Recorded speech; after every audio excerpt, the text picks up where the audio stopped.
Les qualités qu'il faut, je pense, pour travailler dans ce métier-là, c'est vraiment une implication de tous les instants. C'est-à-dire que nous, voilà, moi, mon téléphone en tout cas est allumé de 7h le matin jusqu'à 20h parce que voilà, avec 60 intervenantes en place, il n'y a pas une journée qui se ressemble. Hein. Toutes les journées sont vraiment différentes. Et voilà, et forcément, il y a les arrêts maladie ou divers autres incidents qui rythment les journées et les semaines. Donc voilà, pour que notre client derrière ait la qualité de service, il faut vraiment avoir une implication totale.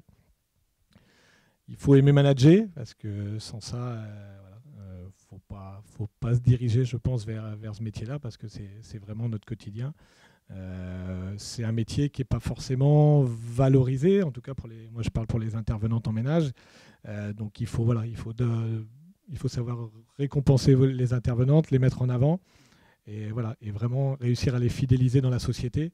Et c'est ça aussi qui fait la force d'une structure, la mienne ou une autre. Mais c'est vraiment d'avoir une stabilité des effectifs. Il n'y a rien de pire pour un client. Je pense que celles qui ont fait des stages dans ces structures-là, un client de lui annoncer que son intervenante va partir ou autre alors qu'il en était très content. C'est peut-être que nous, derrière, on n'a pas su faire le travail comme il fallait et lui donner les raisons de rester chez nous, quoi.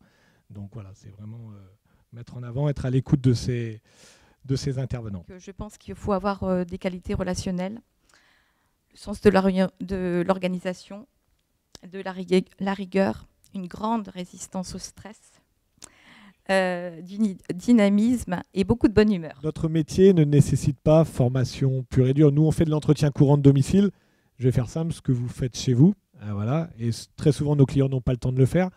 Donc c'est vrai que nous, à l'entrée, ce qu'on va rechercher, c'est l'implication et la conscience professionnelle. On va essayer de le dégager des tests qu'on va faire lors du recrutement. Après, on a une formation interne et un accompagnement sur les premières prestations. Voilà. Après, très vite, on voit très vite que les intervenantes sont habituées. Pour elles, les réflexes sont naturels. Et d'autres qui vont avoir besoin d'un peu plus de suivi.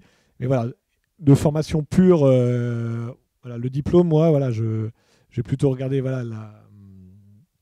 l'équilibre de l'expérience, mais voilà, et chercher la motivation, ce que recherche la personne. Quelqu'un qui va vouloir venir chez nous de façon temporaire entre deux activités, je ne vais même pas la recevoir en entretien, quoi. L'idée, c'est, moi j'ai des intervenantes qui sont là depuis 7 ans, 6 ans, 5 ans, de plus en plus, qui durent, parce que l'idée est vraiment de mettre là, moins il y a de turnover, plus c'est simple à gérer, plus nos clients sont contents, et la vie est belle après. Donc, je vais prendre l'exemple encore de chez nous. C'est vrai que donc dans les 60 intervenantes, il y a 3 jardiniers. Et hormis ces 3 jardiniers, ce sont exclusivement des femmes. Voilà, c'est pas un choix. C'est vrai que peu d'hommes se présentent, en tout cas sur les offres que l'on peut proposer. Souvent, soit ils viennent chez nous en pensant qu'on peut leur proposer des activités de ménage dans les entreprises ou autres, ce qui n'est pas le cas du tout. Ou alors plutôt sur les métiers d'aide à la personne, mais que chez Domicile Clean, on ne propose pas. Mais sur de l'entretien courant de domicile comme nous on peut faire, c'est vrai qu'il y a peu d'hommes à postuler, quoi. Moi, dans mes 52 salariés, j'ai un nounou garçon, un jeune étudiant. Donc j'ai un nounou garçon et ça se passe super bien. J'aimerais bien en avoir plus. Mais voilà, donc